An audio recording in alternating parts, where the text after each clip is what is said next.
আসসালামু আলাইকুম। এটিএন বাংলা সংবাদে সবাইকে স্বাগত জানাচ্ছি আমি চিন্তিয়া হক। রেলওয়ের রানিং স্টাফরা কর্মবিরতি প্রত্যাহার করায় সকাল থেকে সারা দেশেই শুরু হয়েছে ট্রেন চলাচল। মধ্যরাতে মিন্টু রোডের বাসায় রেল উপদেষ্টা ফজল কবির খানের সঙ্গে শ্রমিক নেতা ও বৈষম্য বিরোধীদের বৈঠকে বেশ কিছু দাবি দাওয়া মেনে নেওয়ার পর এই সিদ্ধান্তের কথা জানিয়েছেন শ্রমিক কর্মচারী ইউনিয়নের সাধারণ সম্পাদক মুজিবুর রহমান। এ সময় কর্মীদের কাজে যোগ দেওয়ার আহ্বান জানান তিনি। আলোচনায় বৈষম্য বিরোধী ছাত্র আন্দোলনের আহ্বায়ক হাসনাত আবদুল্লাহ এবং বিএনপি চেয়ারপারসনের বিশেষ সহকারী ও জাতীয়তাবাদী শ্রমিক দলের সমন্বয়ক শামসুর রহমান শিমুল বিশ্বাস অন্যান্যদের মধ্যে উপস্থিত ছিলেন।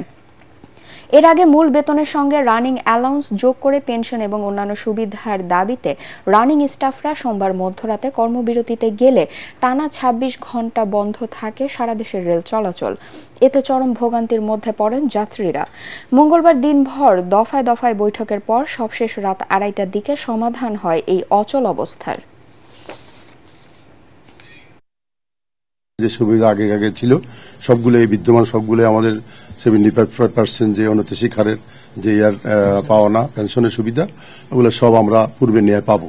শুধু 22 সালের ব্যাপারটা, উনি 22 সালে যারা নিয়োগ হয়েছে উনি অর্থ মন্ত্রণালয় দপ্তর থেকে কালকের মধ্যে আমাদেরকে চিঠি আকারে প্রজ্ঞাপনের মাধ্যমে আমাদেরকে দিবে। আমরা নিজের থেকে দুঃখিত প্রকাশ করতেছি এবং আমরা এখন থেকে আমি আমার স্টাফ ভাইদেরকে বলবো তারা যেন তাদের কর্মে ফিরে যায়। মাইলেজের সুবিধাটা এক মাসের বেশি হতে পারবে না। তো ওনারা আমাকে শ্রমিক নেতৃবৃন্দ এবং ছাত্র নেতৃবৃন্দ আমাকে অনুরোধ জানিয়েছেন যে এইটা তুলে দেওয়ার জন্য। তো এইটা আমি তুলে দেওয়ার জন্য মাননীয় অর্থ উপদেষ্টার সঙ্গে করব এবং আমি এটা দায়িত্ব নিচ্ছি যে এটা আমি দায়িত্ব নিয়ে বলতেছি যে আমি এটা করতে সক্ষম হব। আরেকটা জিনিস হচ্ছে যে রেলের ওনারা যে বিদ্যমান যে সুবিধা দিয়ে আছে সেগুলো সব বহাল থাকবে। দায়িত্ব নেয়ার ৬ মাসেও অন্তর্বর্তী সরকার জনজীবনে স্বস্তি ফেরাতে পারেনি বলে জানিয়েছে centre for policy dialogue CPD. এ পরিস্থিতির জন্য স্বৈরাচারী শেখ হাসিনা সরকারের ভুল নীতিকে দায়ী করেছে গবেষণা সংস্থাটি।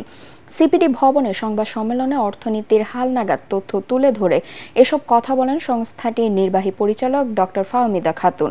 মূল প্রবন্ধে তিনি বলেন, জিনিসপত্রের দাম কমাতে সরকার কিছু পদক্ষেপ নিয়েছে, কিন্তু সেসব উদ্যোগ একেবারেই ব্যর্থ হয়েছে। চাঁদাবাজি, মজুতদারি নিয়ন্ত্রণ করতে না পারায় মূল্যস্ফীতি কমাতে বাংলাদেশ ব্যাংকের সুদ হার বৃদ্ধি সহ নানা পদক্ষেপ ফলপ্রসূ হচ্ছে না। সিবিডি বলছে, সাহসী পদক্ষেপ না নিলে নিত্যপণ্যে ঊর্ধ্বগতির লাগাম টেনে ধরা সম্ভব নয় বলেও মনে করেন সিপিডির নির্বাহী পরিচালক। 25 অর্থ বছরের যে প্রথম 6 মাস চলে গেল, তারপরে থেকে এখনো পর্যন্ত আমরা তেমন কোনো অর্থনীতিতে চাঞ্চল্য দেখছি না।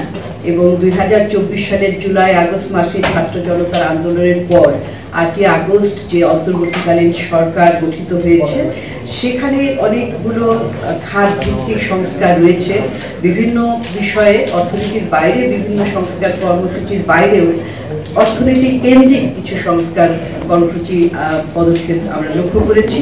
তবে এখনো পর্যন্ত জনগণের জীবনে কিংবা ব্যবসা বাণিজ্যের অঙ্গনে স্বস্তি আনার মতো কোনো উল্লেখযোগ্য পরিবর্তন দেখা যাচ্ছে না।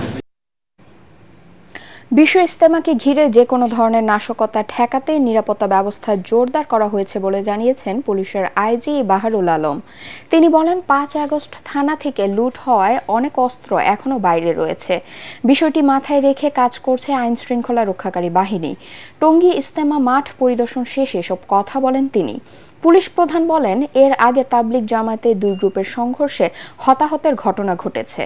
আর যেন এমন ঘটনা না ঘটে সেজন্য উভয় পক্ষের সাথে আলোচনা হয়েছে। যে অনেক অস্ত্র বাইরে আছে, পুরোপুরি আমরা এখন উদ্ধার করতে পারিনি এবং অনেকটা ফ্লুইড স্টেট আছে সমাজের মধ্যেও, নানান ধরনের দ্বিধা আছে। তো এইটার প্রেক্ষিতেই আমরা কিন্তু নিরাপত্তা ব্যবস্থা আগের চাইতে অনেক সুদৃঢ় করেছি। পরবর্তী সংবাদ দেখার আমন্ত্রণ জানিয়ে এখনকার মতো শেষ করছি। এটিএন বাংলা সংবাদ ইউটিউবে দেখতে ব্রাউজ করুন youtube/ATN Bangla News। ধন্যবাদ সবাইকে।